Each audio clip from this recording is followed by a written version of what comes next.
ମୁଁ ଆପଣଙ୍କର ଗୋଟେ ଦେଖୁଥିଲି ମୋବାଇଲରେ ଗୋଟେ ଇଏଟା ମୂର୍ତ୍ତି ପୂଜା ବିଷୟରେ। ହଁ ହଁ ଯାହା ହଉ ଭଲ ଲାଗିଲା, ଆପଣଙ୍କ କଥା ଗୋଟେ ଭଲ ଲାଗିଲା। ଆଉ ଆଚ୍ଛା ମୁଁ ଖାଲି ଗୋଟେ କଥା ପଚାରୁଛି ଆଜ୍ଞା, କୁହନ୍ତୁ କୁହନ୍ତୁ। ଗୀତାରେ କୁହାଯାଇଛି ମୁଁ ସର୍ବବ୍ୟାପୀ, ମୁଁ ସବୁଠି ଅଛି। ହଁ ହଁ ତେଣୁ ସିଏ ମାନେ ଆପଣ ଆମକୁ ଯାହା ଦେଖାଯାଉଛି ଯାହା ନ ଦେଖାଯାଉଛି ପବନରେ ବି ସେ ଅଛନ୍ତି ଏବଂ ଆମକୁ ଯୋଉ ବସ୍ତୁ ଦେଖାଯାଉନି ସେଥିରେ ବି ଅଛନ୍ତି। ହଁ ହଁ ଆଉ କାଠ ପାଷାଣ ସବୁଠି ତରୁତୁର ସବୁଠି ସେ ଅଛନ୍ତି। ତାଙ୍କ ନିର୍ଦ୍ଦେଶରେ ଗଛରୁ ପତ୍ର ହଲେନି। ନା ନା ଆଚ୍ଛା ସେ କଣ ଏ ପଥର ଭିତରେ ବି ଅଛନ୍ତି, ତାହେଲେ ମୂର୍ତ୍ତି ଭିତରେ କଣ ସେ ନାହାନ୍ତି? ହଁ ମୁଁ ତ ସେଟା କହିସାରିଛି। ନାଇଁ ଆପଣ କହିଛନ୍ତି ମୂର୍ତ୍ତି ବିଷୟରେ ଚିନ୍ତା କରନ୍ତୁ ନାହିଁ, ସିଏ ହଉଛି ଅଜ୍ଞାନୀ ମାନଙ୍କ କାମ। ନା ନା ନା ସେଟା ତାକୁ କହିଛି, ବୁଝିଲେ ନା। ସେ ଯୋଉ ଲୋକଟା କହିଥିଲା ମୁଁ ସେଇଟାକୁ କହିଲି, କିନ୍ତୁ ତାପରେ ମତେ ଯେତେବେଳେ ସେ ପ୍ରଶ୍ନ କଲା ଯେ କଣ ଆମେ ଘରେ ଯୋଉ ମୂର୍ତ୍ତି ସବୁ ଅଛନ୍ତି ଫୋପାଡ଼ି ଦେବା, ମୁଁ କିଏ କହିଲା ମୂର୍ତ୍ତି ସେଗୁଡ଼ା ସବୁ ଫୋପଡ଼ା ଯାଇପାରିବନି। ଗୋଟେ କଥା ହଉଛି ଆପଣ ବୁଝନ୍ତୁ ମୁଁ ଯାହା କହୁଛି, ଯେ ମୁଁ ପିଲାବେଳେ ଯେତେବେଳେ ମୁଁ ପାଠ ପଢୁଥିଲି ସେତେବେଳେ ଆଙ୍ଗୁଳି ଗଣୁଥିଲି, ଯେତେବେଳେ ମିଶାଣ ଫେଡାଣ କରୁଥିଲି ଆଙ୍ଗୁଳି ଗଣୁଥିଲି, ସିଲେଟ ଧରୁଥିଲି, ପଢୁଥିଲି। ଆଉ ଯେତେବେଳେ ବଡ ଅଧିକ ପାଠ ପଢିଲେ ଆଉ ସେ ଆଙ୍ଗୁଳି ଫାଙ୍ଗୁଳି ଗଣିଲି କି? ନା ଗଣି ନାହିଁ। ତାର କାରଣ ହଉଛି କଣ, ଯେ ମୁଁ ପ୍ରାଥମିକ ସ୍ତରରେ ମତେ ଆଙ୍ଗୁଳି ଫାଙ୍ଗୁଳି ଗଣିବାକୁ ପଡୁଥିଲା, ହେଲା କି। ସେଇମିତି ଯେତେବେଳେ ପ୍ରତ୍ୟେକ ଲୋକ ସମସ୍ତେ କଣ ଆଉ ମୂଳରୁ କଣ ଜ୍ଞାନୀ କି? ସମସ୍ତେ ମା ପେଟରେ କେବେ ଜ୍ଞାନୀ ହେଇନଥାନ୍ତି, କେତେ ପ୍ରକାର ପ୍ରକୃତିର ବଶବର୍ତ୍ତୀ ହେଇଥାନ୍ତି। ତେଣୁ ପ୍ରାଥମିକ ସ୍ତରରେ ସେମାନଙ୍କୁ ମୂର୍ତ୍ତି ପୂଜା କରିବାକୁ ପଡେ, ବୁଝିଲେ। ତେଣୁ ପ୍ରାଥମିକ ସ୍ତରରେ ମୂର୍ତ୍ତି ପୂଜା କରି ମୂର୍ତ୍ତି ଉପରେ ବିଶ୍ୱାସ ରଖି ବେଦ ବେଦାନ୍ତ ଗୀତା ଭାଗବତ ସବୁ ପଢି ଯେତେବେଳେ ତାର ଟିକେ ଚେତନା ବା ବିଚାର ଶକ୍ତି ବୃଦ୍ଧି ପାଏ, ସେତେବେଳେ ସିଏ କଣ କରେ ନା ସର୍ବବ୍ୟାପୀ ଭଗବାନଙ୍କୁ ଖୋଜିବା ପାଇଁ ଚେଷ୍ଟା କରେ। ସେତେବେଳେ ଆଉ ତାର କାଷ୍ଠ ପାଷାଣ ମୂର୍ତ୍ତିର ଆଉ ଆବଶ୍ୟକ ପଡେ ନା। ଯେମିତି ମୁଁ କଲେଜକୁ ଚାଲିଗଲେ ଆଉ ମୋର ସ୍ଲେଟର ଆବଶ୍ୟକ ପଡେ ନା। ଯେତେବେଳେ ମୁଁ ବେଦାନ୍ତ ବା ସର୍ବବ୍ୟାପୀ ପରମ ବ୍ରହ୍ମଙ୍କର ଯେତେବେଳେ ସନ୍ଧାନ ଖୋଜିବା ପାଇଁ ଚାଲେ, ଆତ୍ମଦର୍ଶନ କରିବା ପାଇଁ ଇଚ୍ଛା କରେ, ଶରୀର ଭିତରେ ଯେତେବେଳେ ଆତ୍ମାକୁ ମୁଁ ଖୋଜେ, ସେତେବେଳେ ମୁଁ ଆଉ ବାହାରେ ମୂର୍ତ୍ତିକୁ ମୁଁ ଆଉ ତାକୁ ମୋର ଆବଶ୍ୟକ ପଡେ ନା, ବୁଝିଲେ। ସେଇ ସକାଶେ ତାଙ୍କୁ ଯୋଉ କହିଲି ମୁଁ ସେଗୁଡାକ ସବୁ ଛାଡ, ତାଙ୍କୁ ମୁଁ ଆତ୍ମା ପୂଜା କରିବା ପାଇଁ କହିଲି, ସେଇଥିପାଇଁ ତମେ ତ ସେଗୁଡାକ ସବୁ ଛାଡ। କିନ୍ତୁ ଆମେ ଯୋଉମାନେ ସର୍ବସାଧାରଣ ଲୋକ ଯୋଉମାନେ ପ୍ରାଥମିକ ସ୍ତରରେ ଅଛନ୍ତି, ଧର ଆପଣଙ୍କର ବୁଢୀ ମା କମଲେ କିମ୍ବା ମୋର ବୁଢୀ ମା, ସିଏ ତ ତାର ଏତେ ବିଚାର ଶକ୍ତି ଏତେ ନାହିଁ। ତେଣୁ ତାକୁ ବୁଢୀ ମା କୁ କହିବା ପାଇଁ ପଡିବ ଯେ ମା ତୁ ଏଇ ଜାଗାରେ ଠାକୁର, ତୁ ଏଇଟାକୁ ତୁ ପୂଜା କର, କମିଲେ ନା। ମୁଁ ଆପଣଙ୍କୁ ଆଉ ଗୋଟେ ଉଦାହରଣ ଦଉଛି। ଦିଟା ରୁମ ଆପଣ ତିଆରି କରିଦିଅନ୍ତୁ, ହେଲା। ସେ ଦିଟା ରୁମ ରେ ଗୋଟେ ରୁମ ରେ କିଛି ରଖନ୍ତୁନି, ଖାଲି ଘରଟା। ଆଚ୍ଛା, ଆଉ ଗୋଟେ ରୁମ ରେ ଆପଣ ରାଧାକୃଷ୍ଣ ସୁନ୍ଦର ମୂର୍ତ୍ତିଟିଏ ରଖନ୍ତୁ। କଣ ହବ ନା, ଆପଣଙ୍କର ଦିଟା ନାତି ଅଛନ୍ତି, ଛୋଟ ଛୋଟ ନାତି। ଆପଣ ତାକୁ ନେଇ ଆସିକି ଆପଣ ଖାଲି ଘରକୁ କୁହନ୍ତି ଏଇଠି ଠାକୁର ଅଛନ୍ତି, ଜୁହାର ହ। ସେ ସଙ୍ଗେ ସଙ୍ଗେ ଆପଣଙ୍କୁ ପ୍ରଶ୍ନ କରିବ କାହିଁ, କୋଉଠି, କୋଉ ଠାକୁର। ତେଣୁ ତାର ସନ୍ଦେହ ବଢିବ ଏବଂ ସେ ଜୁହାର ଯଦିଓ ହବ, କିନ୍ତୁ ତା ମନ ଭିତରେ ବିଶ୍ୱାସ ଆସିବ ନାହିଁ। କିନ୍ତୁ ଯଦି ଆପଣ ସେଇ ଯୋଉ କୃଷ୍ଣ ମୂର୍ତ୍ତି ଥିବା ଘରକୁ ଆପଣ କହିବେ ଏଇଟା ଏଇ ଠାକୁର ଦେଖେ, ଏଇଆକୁ ତୁ ଜୁହାର ହ, ସେ ସଙ୍ଗେ ସଙ୍ଗେ ଭାବିବ ହଁ ଏଇଟା ବୋଧେ ଠାକୁର। ତେଣୁ ସିଏ ସଙ୍ଗେ ସଙ୍ଗେ ଜୁହାର ହବ ଏବଂ ବିଶ୍ୱାସ ଦୃଢୀଭୂତ ହବ। ଠିକ ସେଇଭଳି ସାକାର ନିରାକାର ମୂର୍ତ୍ତିକୁ ଧରିବା ପାଇଁ ହେଲେ ଆମେ ସାକାର ମୂର୍ତ୍ତିକୁ ପ୍ରଥମେ ବିଶ୍ୱାସ କରିବା ପାଇଁ ପଡିବ। ଯଦି ଆମେ ନ କରିବା ତାହେଲେ ନିରାକାର ମୂର୍ତ୍ତି ହଠାତ୍ କହିଦେଲେ ଆମର ସନ୍ଦେହ ଅବିଶ୍ୱାସ ବଢିଯିବ, ଦରକାର ପଡ଼ିଲେ ଆମେ ସେଥିରୁ ଓହରି ଯାଇପାରିବା। ଆଜ୍ଞା, ତାମାନେ ହ୍ୟାଲୋ ଆଜ୍ଞା ଆଜ୍ଞା, ତାମାନେ ଇଏ ହଉଛି ଯୋଉ ସାକାର ମୂର୍ତ୍ତି ହଉଛି ଗୋଟେ ମାଧ୍ୟମ। ବାସ୍ ଠିକ ବୁଝିଲେ। ସାକାର ମୂର୍ତ୍ତି ମାଧ୍ୟମରେ ଆମେ ନିରାକାରକୁ ଯିବା। ମୁଁ ଆଉ ଗୋଟେ କଥା ଶୁଣନ୍ତୁ, କହିଛି ସେତେବେଳେ ଯେ ଗୌରାଙ୍ଗର ମତ ଶଙ୍କରର ମତ ଗୌରାଙ୍ଗର ପଥ। ତାମାନେ ଗୌରାଙ୍ଗ ହଉଛି ମାଧ୍ୟମ। ଗୌରାଙ୍ଗ କହିଛନ୍ତି ଏଇ ମାଟି କୃଷ୍ଣ ଯିଏ ସେଇ ହଉଛି ମୋର ଭଗବାନ। ଏଟା ହେଲା ସାକାର ମୂର୍ତ୍ତି ନା, ମାଧ୍ୟମ।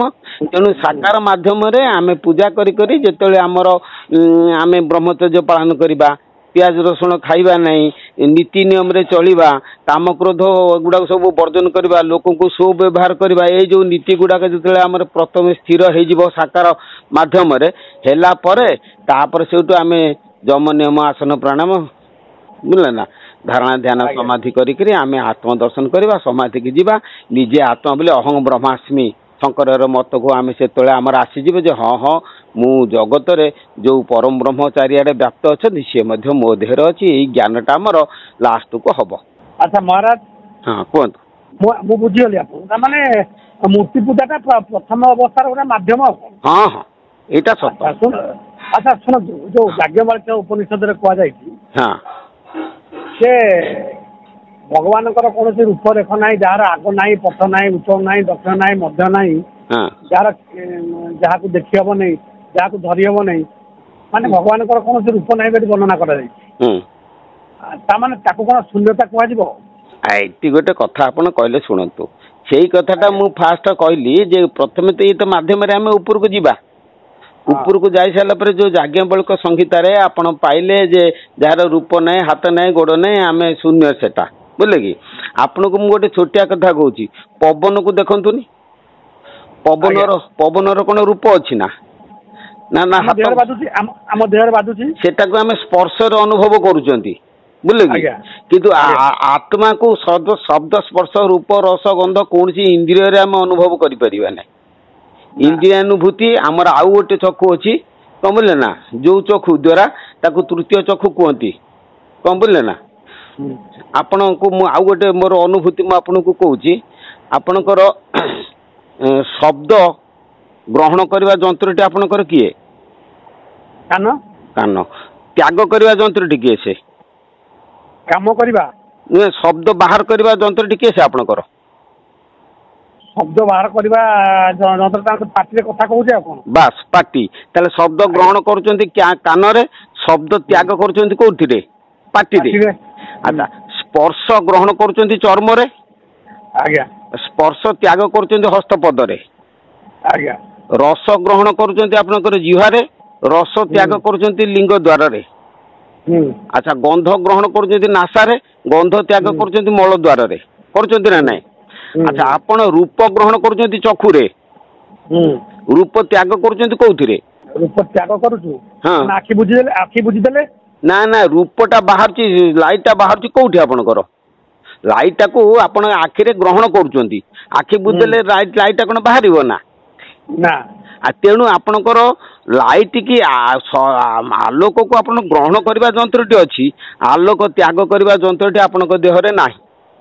नहीं कहले हम कि अच्छी केमिति अच्छी ना जोटा कि आपण जानती ना से जंत्रटी किए से ना ता ना हूँ तृतीय चक्षु कौन बोले ना आमर अच्छी आम कथार गोटे अच्छी सद गुरु जेबे मारे गोईठा अंधार घरे जले बैठा अर्थात अंधार घरे जदि तृतीय चक्षु खोली जाए आपन को अंधार घरे मध्य दृश्य हम कौन बोले ना तेणु जो शुणु जो परम ब्रह्म अच्छा विश्व आपण शब्द स्पर्श रूप रस गंध चक्षु मुख नासा कर्ण जिह्वा चर्म कौन आपण ताको अनुभव करें नहीं केवल अनुभव करेंगे तृतीय चक्षुरे तृतीय चक्षु कौन तृतीय चक्षु भाई बुझेदेली तृतीय चक्षु हूँ गोटे आखि जो आखि की जो आखि आलोक बाहर चेतना लोक जो आखि विछुरण हुए भगवान रूपटा को कहीं देखी माने देखी ना तृतीय नयन कथा जो कहले तृतीय नयन देखी ना लिखाई से निराकार लिखाई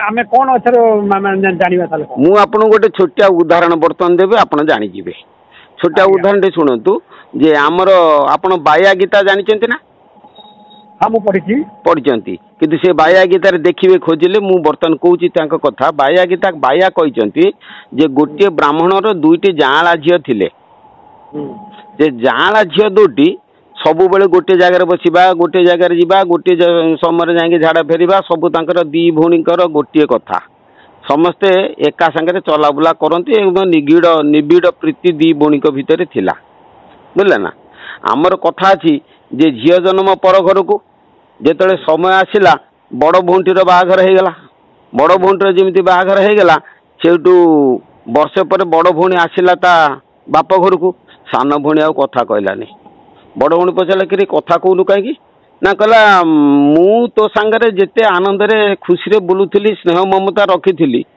तो शाशु घरे तो की ममता पाइलु जो थे कि मते भूली गलु बड़ भौणी सेठू हसिला ସାନ ଭଉଣୀ ପଚାରିଲା ତୁ ସ୍ୱାମୀ ଠାରୁ କି ସୁଖ ପାଇଲୁ? ମୋ ସୁଖ ଠାରୁ ତୁ ସ୍ୱାମୀ ପାଖରୁ କି ଅଧିକ ସୁଖ ପାଇଲୁ ଯୋଉଥିରେ କି ମତେ ଭୁଲିଗଲୁ? ନା ବଡ ଭଉଣୀ ହସିଲା। ଯେମିତି ହସିଲା କହିଲା ଦିନ ଆସିଲେ ମୁଁ ତତେ କହିଦେମି। କିଛି ବର୍ଷ ପରେ ସାନ ଭଉଣୀର ବିଭାଘର ହେଲା। ସମୟ ଆସିଲା ଦି ଭଉଣୀ ବାପା ଘରକୁ ଆସିଛନ୍ତି। ସିଏ ତାକୁ ଚାହିଁକି ହସୁଛି, ସିଏ ତାକୁ ଚାହିଁକି ହସୁଛି। ବଡ ଭଉଣୀ କହିଲା ବୁଝିଲୁ ନା? ସାନ ଭଉଣୀ କହିଲା ହଁ। ତା ଅର୍ଥ ଯେ ସ୍ୱାମୀ ସୁଖ, ବ୍ରହ୍ମ ସୁଖ, ବ୍ରହ୍ମାନନ୍ଦ ତାକୁ କେହି କାହାକୁ କେହି ବୁଝେଇ ପାରନ୍ତି ନାହିଁ। ଯିଏ ଭକ୍ତ ସେଠିକି ଯାଏ ତାର ଅନୁଭବ କେବଳ ସେ ହିଁ ନିଜେ ହିଁ ବୁଝେ। ନାଇଁ ନାଇଁ ଆଜ୍ଞା, ମୋ କଥାଟା ତା ନୁହଁ। ମୁଁ ଆକ୍ଚୁଆଲି ଆପଣ ବୋଧେ ଭାବନ୍ତୁ ନାହିଁ ଯେ ମୁଁ ସେସବୁ ନୁହେଁ। ନା ନା ନା ନା ମୁଁ କହୁଛି ଶୁଣନ୍ତୁ। ମୁଁ ଆମର ଯେ କଥାଟା ହେଲା ଆମେ ତତ୍ତ୍ୱ ଉପରକୁ ଯିବା। ଯେ ସେଇଟା ହଉଛି ଆପଣଙ୍କ କହିବା କଥା ଯେମିତି ସ୍ୱାମୀ ସୁଖଟା ସିଏ ପାଇଲା ସେ ଭକ୍ତ ହିଁ ପାଇବ ବୋଲି ଆପଣ ଯୋଉ କହୁନାହାନ୍ତି କି? ହ୍ୟାଲୋ, କୁହନ୍ତୁ ଆପଣ। ସେ କଥା ତ ମୁଁ ଆପଣଙ୍କୁ କହୁଛି। ସେ ଘଟଣା ହେଲା ମତେ କାହିଁ ଏ କଥାଟା ଟିକେ କିନ୍ତୁ ଲାଗୁଛି। କୁହନ୍ତୁ। ନାଇଁ ସେଇଆ ମୁଁ ପଚାରୁଛି। ମୁଁ ଆଉ ଥରେ ସେଇଆ ପଚାରୁଛି। ଏସବୁ ଦେଖନ୍ତୁ, ଏସବୁ କଥାଟା ଗୋଟେ ବୁଝିଲା ଭଳିଆ କଥା ଆପଣ କୁହନ୍ତୁ। ଯୋଉ କଥାଟା ଯଦି ମୁଁ ବୁଝିବି। ପଚାରନ୍ତୁ। ଆଉ କଣ କଥା କିଏ? ହଁ ଠିକ କଥା ଆପଣ କହିଛନ୍ତି ଯେ ଏକୁ କଥା ଯୋଉ କଣ ତାଙ୍କୁ ଶୂନ୍ୟତା କୁହାଯିବ ନା ନାଇଁ ଗୁଡା ସେମିତି କିଛି ବ୍ରହ୍ମକୁ କଣ କୁହାଯିବ? ନାଇଁ ସେ କଣ ତାଙ୍କର ଅସ୍ତିତ୍ୱ କିଛି ନାହିଁ, ସେ ସମ୍ପୂର୍ଣ୍ଣ ଶୂନ୍ୟ। ତାପରେ ଆଉ ଗୋଟେ କଥା ଆପଣ ଜାଣିଥିବେ ଗଗନ ସଦୃଶ ବୋଲି। ଗଗନ ସଦୃଶ ମାନେ ଗଗନ ମାନେ ଆକାଶ। ସେ ଆକାଶର ସଦୃଶ ହଉଛନ୍ତି ପରମ ବ୍ରହ୍ମ। ଆକାଶର ଯେମିତି ଆଦି ଅନ୍ତ ନାହିଁ, ଆକାଶର ଯେମିତି ଅସ୍ତିତ୍ୱ ନାହିଁ, ଆକାଶକୁ ଯେମିତି ଦେଖିପାରିବାନି, ବ୍ରହ୍ମ ମଧ୍ୟ ସେଇଆ। ତାଙ୍କୁ ତୁଳନା କରାହେଇଛି। ତେଣୁ ବ୍ରହ୍ମଙ୍କର ଅସ୍ତିତ୍ୱ କିଛି ନାହିଁ, କିନ୍ତୁ ବ୍ରହ୍ମଙ୍କର ଯୋଉ ବିଚାର ତାକୁ ଲାଷ୍ଟକୁ ଆମର ବେଦାନ୍ତ ଦର୍ଶନରେ ନେତି ନେତି ବୋଲି କହିଛି। ଆପଣ ଯୋଉ ଶେଷ ନିଶ୍ୱାସ କଥା କହୁଛନ୍ତି, ଶୁଣନ୍ତୁ। ନ ଇତି ସେ ନାହାନ୍ତି, ଆଉ କିଛି ନାହିଁ, ଆଉ କିଛି ନାହିଁ। ବ୍ରହ୍ମା ଶେଷ ଉପରକୁ ଆଉ କିଛି ନାହିଁ। କଥା ହେଲା ତା ମାନେ ମହିମା ସ୍ୱାମୀ କହୁଛନ୍ତି ଶୂନ୍ୟ ବ୍ରହ୍ମ, ଶୂନ୍ୟକୁ ସେ ଭଗବାନ ବୋଲି କହିଛନ୍ତି। ବାସ୍ ସେଇ କଥାଟା ମୁଁ ବର୍ତ୍ତମାନ କହିଲି କି ଗଗନ ସଦୃଶ। ଆଉ ସେମାନେ ତାମାନେ ବୁଦ୍ଧ କହିଛନ୍ତି। ହ୍ୟାଲୋ, କହୁନାହାନ୍ତି ବୁଝିଲେ କି ଯେ ବିଶ୍ୱର ସର୍ବଶେଷ ନିର୍ଯାସ ଯିଏ, ଯାହାର କିଛି ଅସ୍ତିତ୍ୱ ନାହିଁ, ଯାହାକୁ ବର୍ଣ୍ଣନା କରିହେବନି, ଯାହାକୁ ତୁଳନା କରିହେବନି, ସେଇ ହେଉଛନ୍ତି ପରମ ବ୍ରହ୍ମ। କଣ ବୁଝିଲେ ନା? ତେଣୁ ତାଙ୍କୁ ସନ୍ଧାନ ପାଇଁ ଆମେ ବର୍ତ୍ତମାନ ଲକ୍ଷ୍ୟ ରଖିକି ଚାଲିଛୁ। ଆପଣ ସେଆକୁ ଲକ୍ଷ୍ୟ ରଖିକି କର୍ମ କରନ୍ତୁ। ବୁଝିବା ପାଇଁ ହେଲେ ଆପଣ ଏମିତି ବାହାର ମାର୍ଗରେ ବୁଝିଲେ ବୁଝିଲେ, ଗାଇଲେ ବାଇଲେ କହିଲେ କି ହେବ? ଅନୁଭବ କଲେ ପାଇ ଜୀବର ଗତିରୁ ମୂଳ ଅନୁଭବ, ଗୁରୁ ବିନା ଗତି ନାହିଁ। ଆପଣ ତତ୍ତ୍ୱଗୁରୁ ଧରିକିରି କର୍ମ କରି ଚାଲନ୍ତୁ। ସେ ମାର୍ଗକୁ ଏ ଜନ୍ମରେ ଯିବେ କି ଆସନ୍ତା ଜନ୍ମରେ ଯିବେ, ଏତେ ଆଡକୁ ଚିନ୍ତା କରନ୍ତୁ। ଯୋଉ ଶେଷ ନିର୍ଯାସ କଥା ଆପଣ କହୁଛନ୍ତି, ସେ ଶେଷ ନିର୍ଯାସକୁ ବର୍ତ୍ତମାନ ଚିନ୍ତା କରନ୍ତୁ ନାହିଁ। ତାର କାରଣ ମୁଁ ବୁଝେଇଦେଲି ଯେ ଗୋଟେ ପିଲା ସ୍ଲେଟ ଖଡି ଧରିବା ପିଲା, ସିଏ ବର୍ତ୍ତମାନ କଲେଜର ଇଂରାଜୀ ବହିଟାକୁ ଧରିବା ପାଇଁ ତାର ଟାଇମ ହେଇନି, ସେ କଥା ସିଏ ଏବେ ଚିନ୍ତା ନ କରୁ। ଏବେ ସ୍ଲେଟ ଧରିକି କାମ କରୁ, ସେ ସମୟ ଆସିଲେ ସେ କଥା ସେ ଚିନ୍ତା କରିବ। ସେମିତି ଆପଣ ଯୋଉ ଷ୍ଟେଜରେ ଅଛନ୍ତି ସେଇ ଷ୍ଟେଜରୁ ଉପରକୁ ଯିବା ପାଇଁ ଚେଷ୍ଟା କରନ୍ତୁ, ଅନୁଭବ କରିବା ପାଇଁ ଚେଷ୍ଟା କରନ୍ତୁ। ସେ ସ୍ତରରେ ପହଞ୍ଚିଲା ପରେ ଆପଣ ଆଉ କାହାକୁ ପ୍ରଶ୍ନ ପଚାରିବେ ନାହିଁ। ସ୍ୱାମୀ ଶ୍ରୀମତ୍ ଶ୍ୟାମାନନ୍ଦ ଯେତେବେଳେ ସେ ନୌକାରେ ଥରେ ଗଲେ, ଯାଉଛନ୍ତି ଜାହାଜରେ, ଯାଉଛନ୍ତି ପାଣି ଜାହାଜରେ, 10ଟି ଖଣ୍ଡ ମୌଲବୀ, ମୁସଲମାନ ମୌଲବୀ ସେଠି ଅଛନ୍ତି। ଯେତେବେଳେ ଅଛନ୍ତି ତାଙ୍କୁ ସେ ପଚାରିଲେ, କହିଲେ ଆଜ୍ଞା ଆପଣ ଯୋଉ ଆଲ୍ଲାହକୁ ପୂଜା କରୁଛନ୍ତି କି ଧରୁଛନ୍ତି, ଆପଣ ଆଲ୍ଲାହକୁ ଦେଖିଛନ୍ତି? ସେଠୁ ମୌଲବୀ ମାନେ କଣ ନା ଠୋ ଠୋ ହେଇକି ହସିଲେ। ହସି ସାରିକି ଯେତେବେଳେ ତାଙ୍କ ଟାଇମ ହେଲା, ତାଙ୍କ ଜାଗା ଆସିଲା, ସିଏ ତାଙ୍କର ଓହ୍ଲେଇକିରି ଚାଲିଗଲେ। ଶ୍ୟାମାନନ୍ଦଙ୍କ ମନରେ ପ୍ରଶ୍ନଟି ରହିଗଲା ଯେ ମୁଁ ତାଙ୍କୁ ପ୍ରଶ୍ନ ପଚାରିଲେ ସେ ମତେ କାହିଁକି କହିଲେ ନାହିଁ? କଣ ବୁଝିପାରିଲେ ନା? ତେଣୁ ସେଇ ପ୍ରଶ୍ନଟା ଥିଲା। ବହୁତ ଦିନ ପରେ ଯେତେବେଳେ ସେ ତାଙ୍କର ଜ୍ଞାନରେ ଯୋଗାରୂଢ ହେଲେ, ସେତେବେଳେ ସିଏ ସେଇ ନିଜେ ଲେଖିଛନ୍ତି। କହିଲେ ମୁଁ ଆଜି ବୁଝୁଛି ଯେ ମୁଁ ତାଙ୍କୁ ଯୋଉ ପ୍ରଶ୍ନ ପଚାରିଥିଲି ସେ ପ୍ରଶ୍ନଟି ହେଉଛି ଅବାନ୍ତର। ବୁଝିଲେ, ସିଏ ତାଙ୍କର ବୁଝିଗଲେ।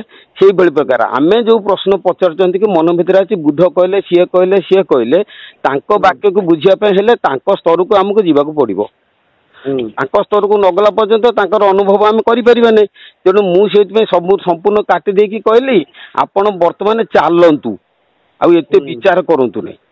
तेणु विरक्त हबार किसी कारण नहीं। मु कहली जे सेगुड़ा सब बर्तमान छाड़ू बर्तमान मु केमिति मोर कु प्रकृति विनाश हम मु केमिति साधुत्व मोठे जागृत हम कौ उपाय बल कौ उपाय बल समस्त को मु प्रेम करी समस्त को भल पाई पारिमी विश्व ब्रह्मांड रे जो समस्त को एक रूप देखमी से मोर ब्रह्मर अनुभव कौन हम से मु जानी कौन बुझे ना। तेणु आपण कर्म करंतु है कि कर्म हूँ मूल है किंतु जो आमर केतक साधु भी कहती जे कहवा पछुआ ज्ञान नुहे कि आखि तराटिवा ध्यान नुहे। आमर महेंद्र बाबू कहती तार्किक पंडिते प्रपंच अस्तित्व सत्य सिद्ध करी रहती मजी शून्यवादी शून्य विश्व को देखे शून्य रहीण संसार तेजी। तेणु गोटे कथा हूँ आपण एत कथा मुंड भितर पुरातु नहीं एत ऊपर को जातु नहीं आपण बर्तमान जो थे जो स्टेज अच्छा से स्टेज रू अधिक कर्म करने चेष्टा कर।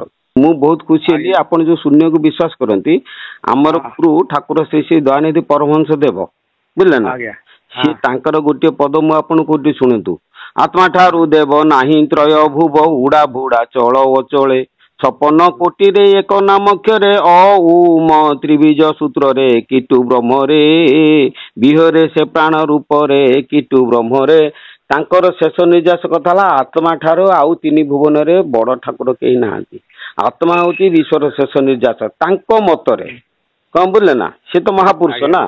तेणु मु बुझुची तांको कथा अनुसार मु भी बुझुची जे आत्मा ठारू सबु प्रकार जड़ पदार्थ भी आत्मा ठारू फेरीची तैयारी हेलो हाँ कहतु जितेबाला मुझे बेले बेले फोन करी आप विरक्त हे ना मुझे मूलरू मुझे अन्य लोक मान कही केबे विरक्त हुए ना मु यथासाध्य चेष्टा करे बुझाई जदि किए जो न बुझे लास्ट बेलू मुझे ठीक अच्छे मुझे जानी नहीं आप अन्य चेष्टा करूँ।